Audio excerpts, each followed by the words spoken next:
Y el tema de hoy es, ¿por qué somos salvados los seres humanos? ¿Alguien puede contestar esa pregunta? ¿Por qué somos salvados? Y yo sé que podemos empezar a hacer pensamientos, cavilaciones y utilizar teorías teológicas, científicas, filosóficas, etcétera, etcétera, del por qué somos salvados, porque hay un propósito, porque hay un plan divino para en algún momento de nuestra vida llegar en ese momento oportuno y que Dios nos rescate, Dios nos llame. Entonces debemos de preguntarnos primero sobre por qué somos salvados. ¿Somos salvados para ser parte de una creación? ¿Somos salvados para vivir en un planeta que tiene infinidad de cosas? ¿Somos salvados para vivir en un lugar donde hay montes, donde hay valles, donde hay montañas, donde hay lagos, ríos, donde hay mares, donde existen criaturas, donde los que hayan tenido la oportunidad alguna vez de ver hacia el fondo de un coral, en un arrecife, pueden ver qué diversidad hay de peces, por ejemplo, qué colores. Nemo no nada más es una caricatura, también existe, y hay estrellas de mar, y hay una infinidad de peces y de formas que Dios creó con un propósito. Toda esa diversidad, toda esa multiplicidad de seres vivos, Dios los creó con un propósito. También nos creó a nosotros. Entonces, lo que primero debemos preguntarnos, ¿quién hizo todas estas cosas? ¿Quién hizo todas estas cosas? Y la siguiente pregunta sería, ¿para qué las hizo? ¿Y quién las hizo? Yo creo que cualquier persona con facilidad sabe, como acaban de contestar, Dios las hizo. Dios las hizo. Dios hizo todo lo que está aquí. Como les decía, los montes, los mares, las personas. La mano de Dios nos hizo. En cada cosa de la creación podemos ver la mano de Dios. De manera particular tengo un perro salchicha. Los que me siguen en redes sociales han visto todas las fotos de ese perro. Y cuando me lo dieron, yo lo quería, porque se me hacía muy chistoso ver un perro como achaparrado con las patas cortas. Y es muy chistoso. Y es un perro que quiero mucho. Y yo decía, me imagino, así como me da gracia y me da risa ver al perro de esa manera, me imagino que Dios también cuando lo hizo, estaba pensando en eso.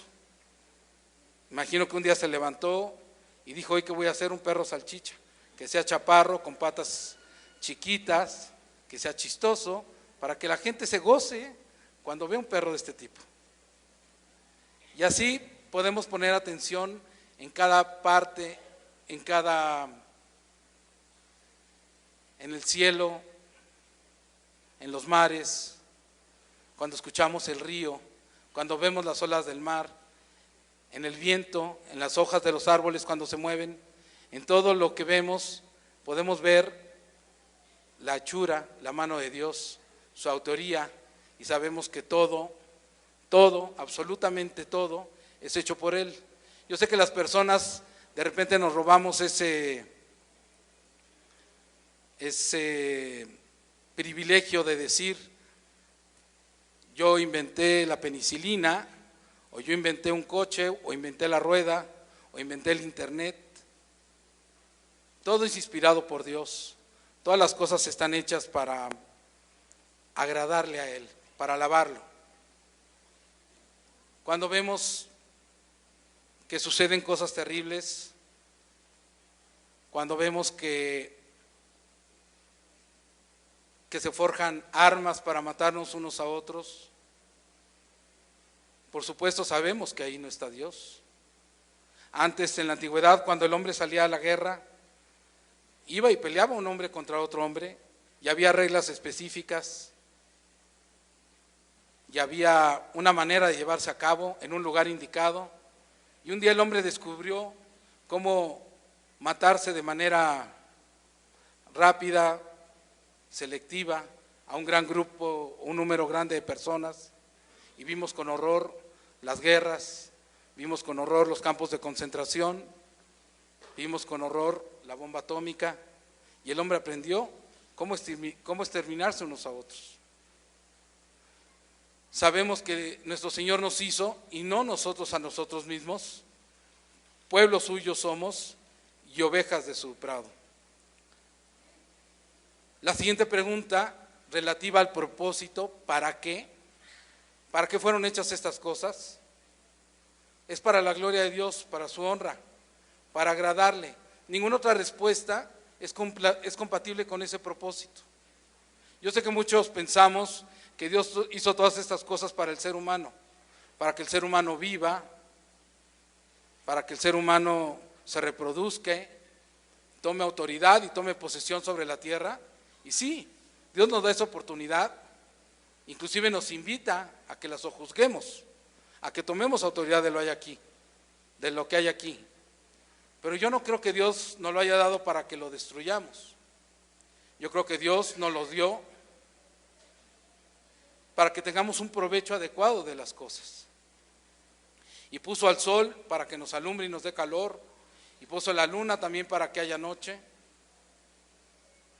Y si nos remontamos al inicio de todas las cosas, Dios caminaba en esta tierra cuando estaba solo, y todas las cosas eran para su gloria, para su honra. Y cuando se decidió a crearnos a su imagen y semejanza, lo hizo también con ese propósito. Y todas estas cosas que Dios creó son válidos para todas las cosas. Pero ¿quién es el que nos salvó? ¿Quién salvó a los seres humanos y por qué somos salvados? Dice la palabra, no obstante, los salvó por amor de su nombre, para manifestar su poder. Salmos 106, versículo 8. Y otra vez revisemos lo que dice. No obstante, lo salvó por amor de su nombre, para manifestar su poder. Y aquí tenemos, primero, un glorioso Salvador que nos salvó. Segundo, un pueblo favorecido, aquellos que fueron salvados, como tú y como yo. Tercero, una razón. ¿Por qué? Por amor de su nombre. Y el cuarto lugar, el obstáculo superado, que es la oración como comienza, no obstante. Yo buscaba en otras versiones qué quiere decir no obstante, y más que nada hice una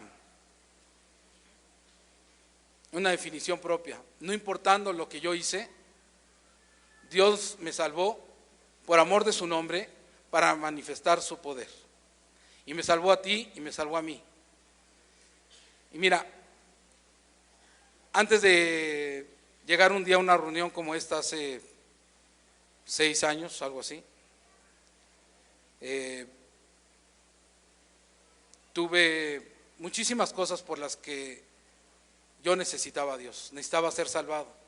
Dios me ha salvado de todas las maneras que se puede salvar una persona. Yo vivía atado a una máquina de hemodiálisis en la cual iba a un tratamiento porque no funcionaba mi riñón. Iba 3 veces a la semana, no podía dejar de ir. Aún así, mi vida era desordenada, iba a la clínica de hemodiálisis y a veces los viernes en la noche me escapaba, me iba con mis cuates y pues tomábamos y nos drogábamos y fumábamos y hacía todo lo que no debería de hacer. Y no debería de hacerlo porque además era diabético. Y no debería hacerlo porque una persona en esas condiciones no debe hacer una dieta y no puede tomar y mucho menos se puede drogar. Pero esa era la vida que tenía. Y era una vida que estaba llena de vacíos. Y era una vida que estaba llena de vacíos y una vida a la cual culpaba a todo el mundo de muchas cosas. Y yo culpaba a mi papá por el dinero que no me daba, o culpaba a mi papá por haberse separado de mi mamá. Culpaba a mi mamá porque Pues no recuerdo por qué, pero yo la culpaba de algo.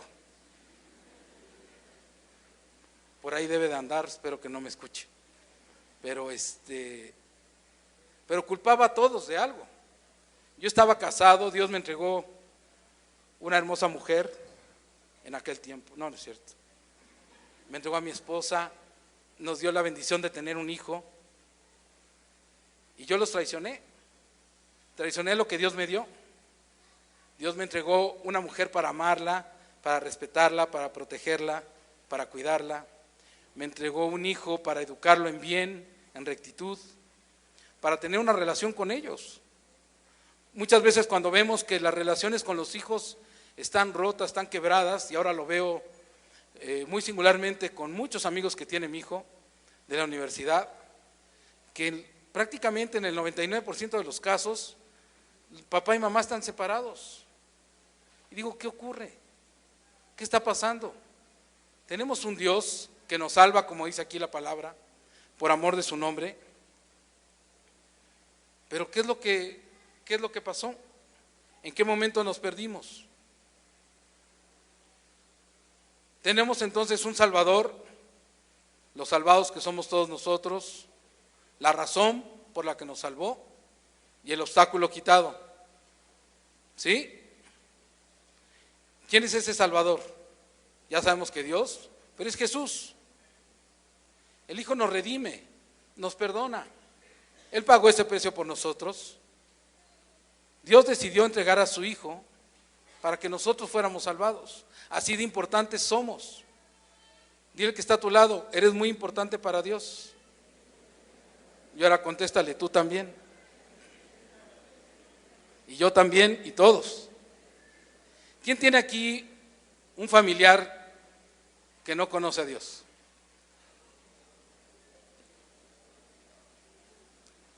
Una vez cuando me invitaron a una reunión como esta, por primera vez, no sé por qué, yo sí sé por qué ahora, Dios me dio una palabra que se me quedó grabada. O yo no sé si la repetían en ese momento, o Dios me habló, porque al principio cuando escuchaba decir que Dios me iba a hablar, yo decía, ¿me va a hablar? Qué miedo si me habla. ¿Y cómo me va a hablar? O sea, ¿se va a escuchar en el radio de repente la voz del Señor? ¿O se van a abrir los cielos y va a bajar una paloma y se escuchará la voz de Dios? No lo entendía, lo entendí con el tiempo, pero Dios me dijo que si yo creía en Él, yo y toda mi familia iba a ser salvada. ¡Wow! Yo dije, sí, lo quiero. Tengo un hermano que deben de conocer, que es medio negrito, que no me escuche. Además, ayer fue su cumpleaños. Pero en aquel tiempo yo recuerdo que él no vivía aquí. Creo que a lo mejor deben haber escuchado su testimonio. Él lo platica mejor que yo. Pero él andaba por otro lado con muchas necesidades y con muchas cosas. Pero yo decía, si yo creo, entonces él puede ser salvado. Mis sobrinos, los negritos, también pueden ser salvados. Mi mamá puede ser salvada. Mamá que anda por aquí sirviendo, eso espero que no haya faltado. No sé que está aquí. Mi otro hermano también. Y yo pienso en mis primos, y pienso en mis abuelos, y pienso en mis tíos, y pienso en mi suegra, y pienso en mi cuñada, y pienso en la familia de mi esposa, y pienso en toda mi familia. Esa es la convicción, el convencimiento que tengo. Y cuando conocí a Dios, y cuando tuve la oportunidad de conocer a su Hijo, y que su Hijo había dado la vida por mí, y que Él me perdonaba por todo lo que había hecho, me perdonaba por haber traicionado a mi familia, me perdonaba por haberle faltado el respeto a mis padres, por haberlos culpado, por haberlos juzgado, por haber dicho que ellos no habían hecho lo suficiente por mí, por haber dicho que ellos tuvieron un mal ejemplo hacia mí, por haberme atrevido a juzgar el comportamiento de mi papá o el de mi mamá. Y entonces entendí que el Padre y el Hijo eran la misma persona y que su Espíritu Santo también está aquí para regenerarme. Y tuve la oportunidad de conocer al Espíritu Santo y entendí también que era un trabajo de tiempo, que había una regeneración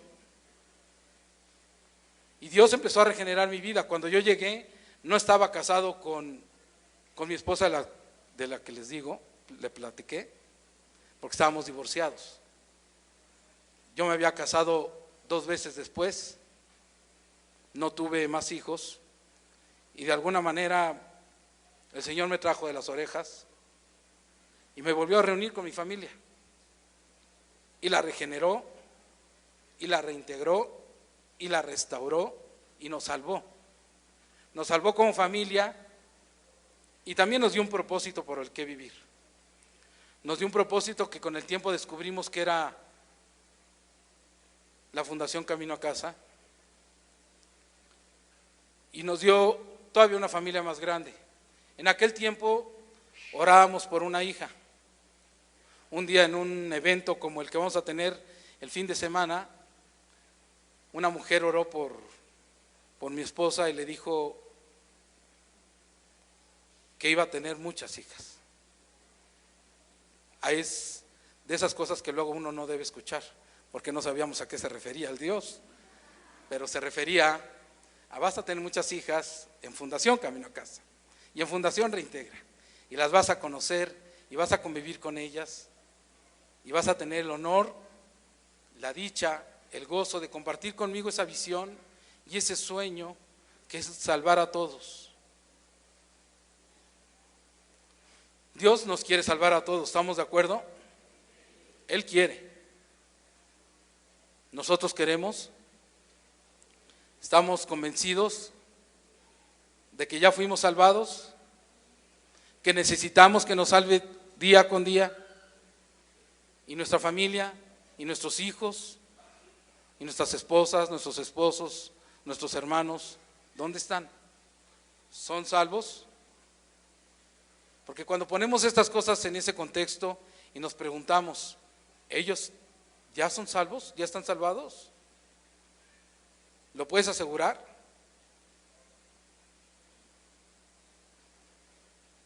En segundo lugar, las personas favorecidas. Dice la palabra que leímos, lo salvó. ¿A quiénes salvó? Salvó a personas honorables, respetables, salvó a esas buenas personas caritativas, que no eran necias, ni eran ingratas, que no eran rebeldes. ¿A esas personas salvó? ¿Ese era su pueblo? No. ¿A quién salvó? Moisés dijo, nuestros padres en Egipto no entendieron tus maravillas, no se acordaron de tu infinito amor, sino que se rebelaron junto al mar, en el mar Rojo. No obstante, los salvó por amor de su nombre, para manifestar su poder. Entonces aquí podemos apreciar que eran personas que necias, no entendieron qué, sus maravillas. Hizo Dios toda clase de milagros y prodigios, mandó las 7 plagas a Egipto, abrió el mar, el pueblo lo vio, ¿entendió? No entendió. Yo también vi muchos milagros en mi vida, pero no me di cuenta. No me di cuenta, no me importó, no lo valoré, no lo entendí. Me entregó una familia, una mujer, me entregó a mi hijo, me dio un modo por el cual vivir, un trabajo, un empleo, recursos. No me importó, no lo supe reconocer. También eran personas malagradecidas, no se acordaron de su infinito amor. Antes de estar amarrado a esa máquina durante 4 años que me limpiaba la sangre, tuve otras oportunidades de ingresar al hospital y de todas salí triunfante. Ya me habían amputado un dedo, ya había estado hospitalizado por muchas cosas y ya había salido. Ya Dios me había mostrado los milagros, pero no me acordé, se me olvidó. Se me olvidó y mi vida siguió igual, y siguió cometiendo los mismos errores, y siguió con los mismos vacíos, con las mismas necesidades. Deseché lo que Él me dio, lo menosprecié. En tercer lugar, eran personas rebeldes. Yo sé que aquí no hay ningún rebelde, no, sino que se rebelaron junto al mar, en el Mar Rojo. Y pues bueno, ese grupo de personas fue las que Dios salvó. ¿La salvó por qué? Por amor a su nombre. Te salvó a ti, me salvó a mí, y ha salvado a muchísimas personas. De lo vil y despreciable del mundo, de ahí nos sacó Dios. Me puse como ejemplo para no lastimar la sensibilidad de nadie. Yo sé que ustedes no eran así, ustedes eran buenas personas, por eso Dios los salvó. En primer lugar, eran personas que necias. Dios no envió a dirigir a su pueblo a una persona sabia y prudente. ¿A quién envió? ¿Quién iba dirigiendo al pueblo en el desierto? Moisés. ¿Y cómo era Moisés? Primero, creo que decían que era tartamudo, ¿no? Antes que nada había sido educado en la mejor universidad del mundo que existía en ese momento. Es como si nuestros hijos hubieran ido a Harvard o alguna cosa así. Había sido educado en la universidad de la casa del faraón. Pero una persona tartamuda, insegura, bravucona, un asesino.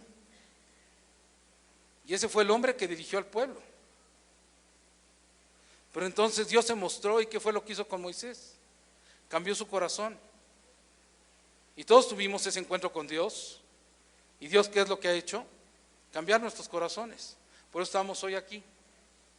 Y por eso queremos que nuestra familia esté hoy aquí, porque queremos que cambie sus corazones. Siempre hay que recordar de dónde nos sacó el Señor. ¿Ustedes se acuerdan de dónde lo sacó? Yo lo recuerdo claramente. Me sacó de un vacío en el que me encontraba, porque me encontraba divorciado por tercera ocasión, me encontraba enfermo, me encontraba derrotado, financieramente en quiebra, liquidado, casi como la canción, floco, cansado, ojeroso y sin ilusiones, así. Pero me salvó por amor de su nombre. También eran personas muy ingratas, pero también las salvó.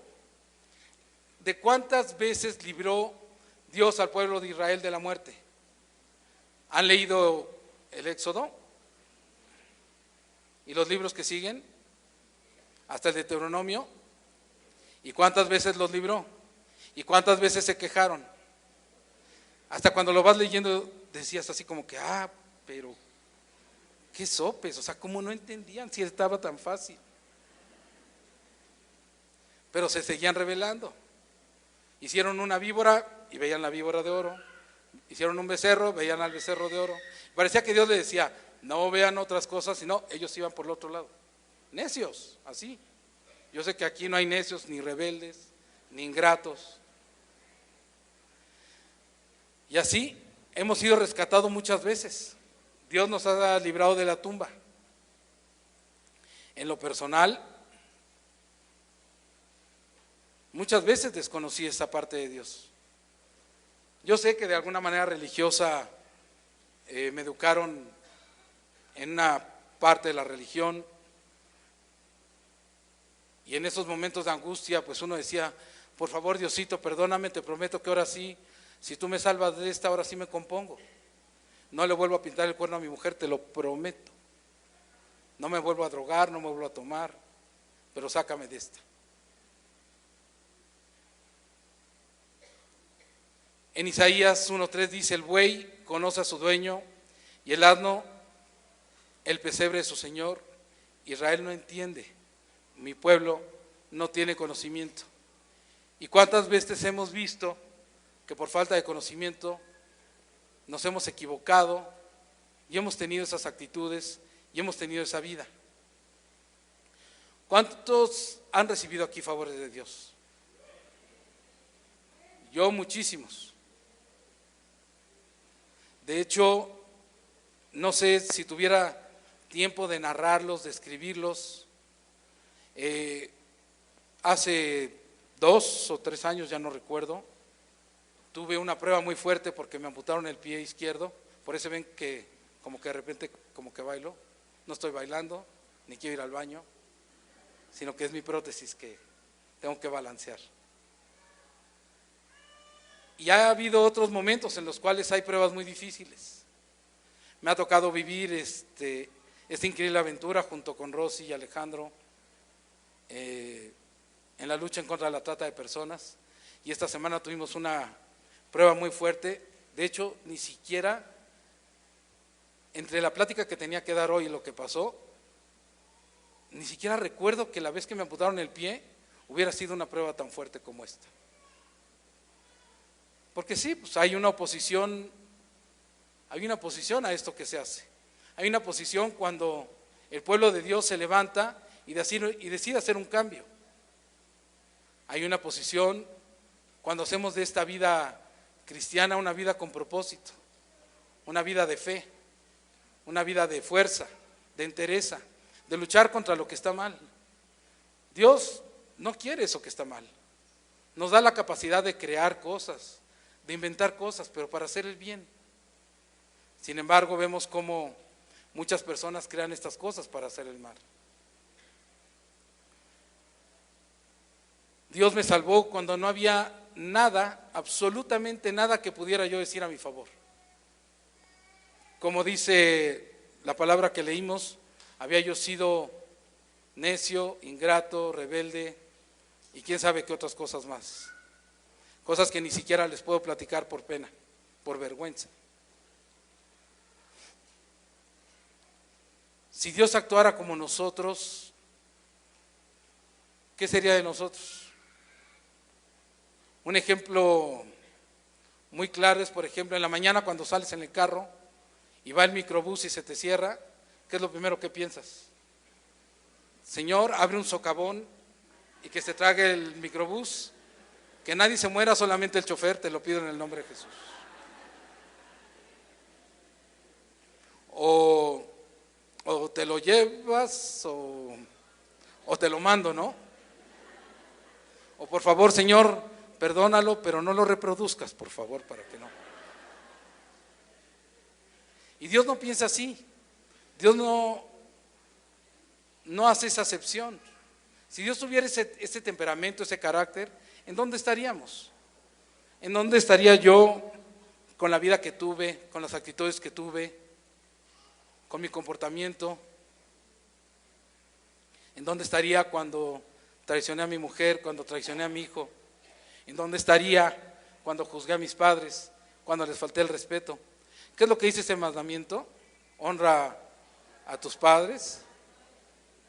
Exacto. ¿Y yo qué fue lo que hice? Lo contrario. Aún así, Dios me salvó. Tuvo paciencia, tuvo amor. Dice la palabra que nos arrepintamos. Si nos arrepentimos, ¿qué? Dios nos va a salvar. Él salva a su pueblo rebelde por amor a su nombre. La palabra en Isaías 55 dice: abandona el impío su camino y el hombre inicuo sus pensamientos. No está, ¿verdad? En la pantalla. Abandona el impío su camino y el hombre inicuo sus pensamientos, y vuelvas al Señor, que tendrá de él compasión, al Dios nuestro, que será amplio en perdonar. Porque mis pensamientos no son vuestros pensamientos, ni vuestros caminos, mis caminos, declara el Señor. Bueno, y recordemos el versículo con el que iniciamos, y teníamos el tercer punto, la razón de la salvación. Pero Él los salvó por amor de su nombre. No hay otra razón, no hay otra explicación. No hagan cavilaciones, no busquen respuestas donde no las hay. Es por amor de su nombre. ¿Pero qué es su nombre? Su nombre es ¿qué? Es bendito. Su nombre es 3 veces santo. Su nombre es ¿qué? Su nombre es amor. Su nombre es misericordia. Su nombre es perdón.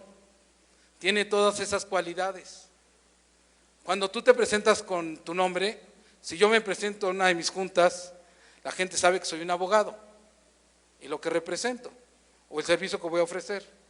Cuando Dios se presenta, tiene todas esas características incluidas en su nombre. Él nos salvó primero para manifestar su naturaleza. Dios es ¿qué? Amor. Y Él lo quería mostrar a todos nosotros. Y en esta parte donde quizás se preguntó, ¿a quién voy a salvar? ¿Salvo a los buenos? ¿Salvo a los que no pecan? No, voy a salvar ¿a quiénes? A los que han pecado mucho, a los que se han equivocado mucho, a lo despreciable del mundo, a eso voy a salvar. ¿Para qué? Porque sabía que nosotros lo íbamos a amar mucho también. ¿Tú lo amas mucho? Al que se le ha perdonado mucho, ese ama más al Señor. Entonces aquí yo les voy ganando. Yo amo más a Dios. Lo hizo también para vindicar su naturaleza. Algunos dicen que Dios es un tirano, que es un Dios injusto. Pero así también vindicó su nombre, perdonando a los más pecadores. Cuando Él está en la cruz, hay dos ladrones. Y uno de ellos le dice, Señor, no te olvides de mí. ¿Y qué le contesta? De cierto te digo que esta noche tú estarás sentado conmigo. ¿Hubo necesidad de alguna otra cosa? ¿Hubo necesidad de que el ladrón se arrodillara y pidiera perdón? Jesús vino al mundo, pagó por nosotros. Estaba pagando por el ladrón también.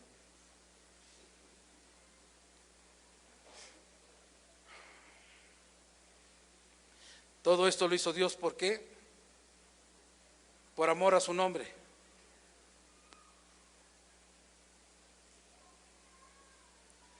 Un día un escritor dijo, todas las esculturas del cielo fueron hechas con madera nudosa. El templo de Dios, el Rey del cielo, es de cedro, pero los cedros eran todos árboles nudosos, antes que Él los cortara. Eligió a los pobres, a los peores, para manifestar su destreza y su pericia, para hacerse un nombre como está escrito, y será el Señor por nombre, por señal eterna, que nunca será raída.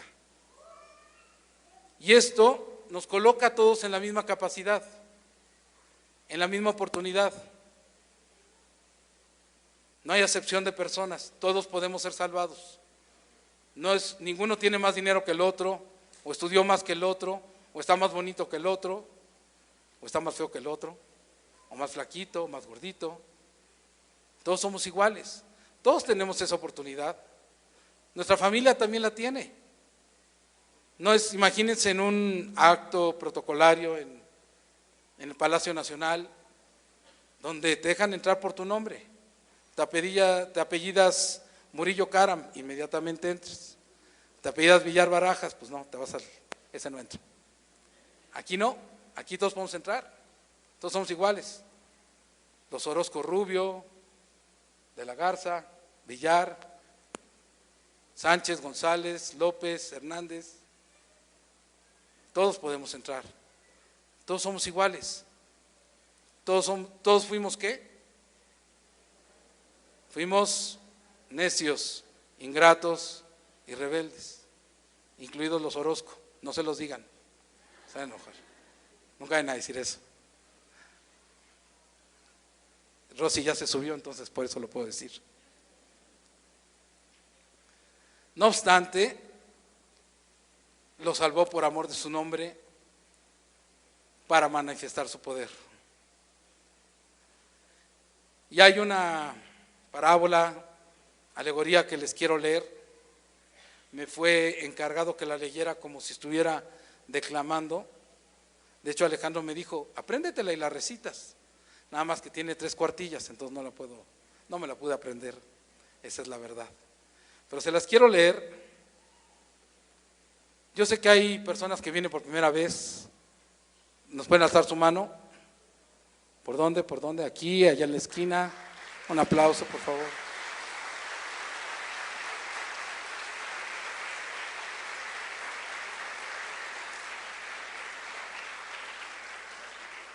Sean bienvenidos un día, todos venimos un día así como ustedes y venimos para ser salvados. Y el Señor hoy te dice, sí, yo te quiero salvar y estoy aquí para salvarte, para sanarte, para perdonarte, no importando lo que haya pasado, no obstante y a pesar de lo que haya sucedido. Se los voy a leer, dice así: en un tiempo, Misericordia estaba sentada en su trono, que era blanco como la nieve, rodeada por las tropas del amor. Un pecador, a quien Misericordia se había propuesto salvar, fue traído a su presencia. El heraldo tocó la trompeta, y después de 3 llamados, con voz muy alta, dijo: oh cielo, tierra e infierno, yo los convoco en este día para que vengan delante del trono de misericordia y declaren por qué este pecador no debe ser salvado. Allí estaba el pecador temblando de miedo. Él sabía que había una multitud de oponentes que querían abrirse paso para entrar en el salón de misericordia. Y con ojos llenos de ira dirían: él no debe escapar y no lo hará, él debe perderse. Sonó la trompeta y Misericordia estaba sentada plácidamente en su trono, hasta que entró uno con fiero rostro, su cabeza estaba cubierta de luz, hablaba con voz de trueno y de sus ojos salían rayos. ¿Quién eres tú?, preguntó Misericordia. Él respondió: yo soy la ley de Dios. ¿Y qué tienes que comentar? Tengo que decir esto, y levantó una tabla de piedra escrita a ambos lados. Estos 10 mandamientos han sido quebrantados por este miserable. Yo demando su sangre, pues está escrito: el alma que pecare, esa morirá. Así pues, perezca él, o habrá de hacerlo la justicia. El miserable tiembla, sus rodillas chocan entre sí, la médula de sus huesos se derrite internamente, como si fuese hielo derretido por fuego. Él tiembla verdaderamente aterrado. Ya le parecía ver al rayo de fuego. Él tiembla verdaderamente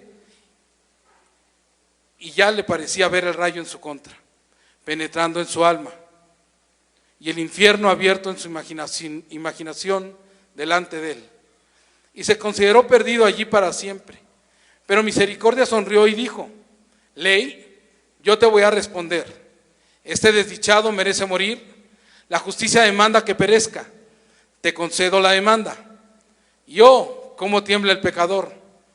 Pero hay uno allá que ha venido conmigo el día de hoy, mi rey, mi señor. Su nombre es Jesús. Él te dirá cómo puede ser pagada la deuda para que el pecador quede libre. Entonces Jesús habló y dijo: Misericordia, haré lo que me pides. Tómame, ley, ponme en el huerto, hazme sudar gotas de sangre. Luego clávame en un madero, azota mi espalda antes de que me mates. Cuélgame de la cruz, que la sangre de mis manos y mis pies corra en abundancia. Bájame al sepulcro, déjame pagar por todo lo que debe el pecador. Yo moriré en su lugar. Y la ley salió y azotó al Salvador, lo clavó en la cruz y regresó con su rostro radiante de satisfacción. Y se paró ante el trono de Misericordia, y Misericordia le preguntó: ley, ¿qué tienes que agregar ahora? Nada, respondió. Hermoso ángel, nada. ¿Cómo? ¿Ninguno de estos mandamientos está contra de él? No, ninguno. Jesús, su sustituto, los ha guardado todos. Él pagó la pena por su desobediencia, y ahora en vez de su condenación, yo pido como una deuda de justicia que el pecador sea absuelto. Permanece aquí, dijo Misericordia, siéntate en mi trono. Tú y yo enviaremos ahora un nuevo citatorio. La trompeta sonó otra vez. Vengan aquí todos los que tengan algo que decir en contra de este pecador, para que no sea absuelto. Y se levanta otro, uno que a menudo afligió al pecador, uno que tenía una voz tan alta como la de la ley, pero penetrante y estremecedora, una voz cuyos susurros eran tan cortantes como una daga. ¿Quién eres tú?, preguntó Misericordia. Yo soy la conciencia. Este pecador debe ser castigado. Él ha hecho demasiado contra la ley de Dios y debe ser castigado. Yo lo exijo y no le permitiré descansar hasta que sea castigado, y no me detendré allí, pues le seguiré inclusive al sepulcro y le perseguiré más allá de la muerte con remordimientos indecibles. No, respondió Misericordia, escúchame.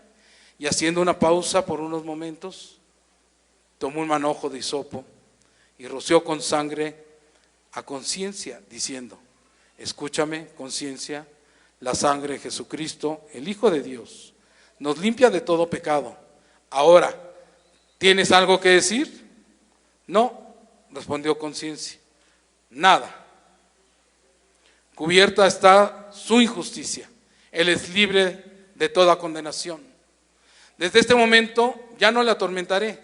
Seré una buena conciencia para él. Por la sangre de nuestro Señor Jesucristo. La trompeta sonó una tercera vez y aullando desde las cavernas más profundas se aproximó un negro diablo repulsivo. Con odio en sus ojos y una majestad infernal en su aspecto, se le pregunta: ¿tienes algo en contra de ese pecador? Sí, respondió, lo tengo. Él ha hecho una alianza con el infierno y un pacto con la tumba. Y aquí está firmado por su propia mano. Él le pidió a Dios que destruyera su alma en una borrachera e hizo votos que nunca se volvería a Dios. Miren, aquí está su pacto con el infierno. Veámoslo, dijo Misericordia, y le fue entregado. Mientras el diablo sombrío miraba al pecador y lo atravesaba con sus negras miradas. Ah, dijo Misericordia, pero este hombre no tenía el derecho de firmar la escritura. Un hombre no puede vender la propiedad ajena. Este hombre fue comprado y pagado de antemano. Él no se pertenecía. Él pactó con la muerte, es anulado, y la alianza con el infierno es hecho pedazos. Sigue tu camino, Satanás. No, dijo aullando de nuevo, tengo algo más que agregar. Ese hombre siempre fue mi amigo, siempre escuchó mis insinuaciones, se burlaba del evangelio, hacía burla de la majestad del cielo. ¿Acaso recibirá el perdón mientras yo tengo que encaminarme a mi guarida infernal para soportar para siempre la pena de mi culpa? Misericordia respondió: lárgate, demonio. Estas cosas las hizo en los días anteriores a su regeneración, mas la palabra, no obstante, las borra. Vete a tu infierno y considera esto como otro azote que se te propina. El pecador será perdonado, pero tú nunca lo serás, diablo traidor. Y luego Misericordia se volvió al pecador sonriendo y dijo: pecador, la trompeta debe sonar por última vez. Otra vez fue tocada y nadie respondió. Entonces levantó el pecador y Misericordia dijo: pecador, haz tú mismo la pregunta. Pregunta al cielo, a la tierra y al infierno. Pregunta si alguien puede condenarte. Y el pecador, puesto de pie, con una voz alta y valerosa, preguntó: ¿quién acusará a los escogidos de Dios? Y miró al infierno, y Satanás estaba allí, mordiendo sus ataduras de hierro. Y miró a la tierra, y estaba silenciosa. Y en la majestad de la fe, el pecador subió al mismo cielo y preguntó: ¿quién acusará a los escogidos de Dios? ¿Dios? Y vino la respuesta: no. Él justifica. ¿Cristo? Y fue susurrado dulcemente: no. Él murió por ti. Entonces, mirando a su alrededor, el pecador preguntó gozosamente: ¿quién me separará del amor de Dios, que es en Cristo Jesús nuestro Señor?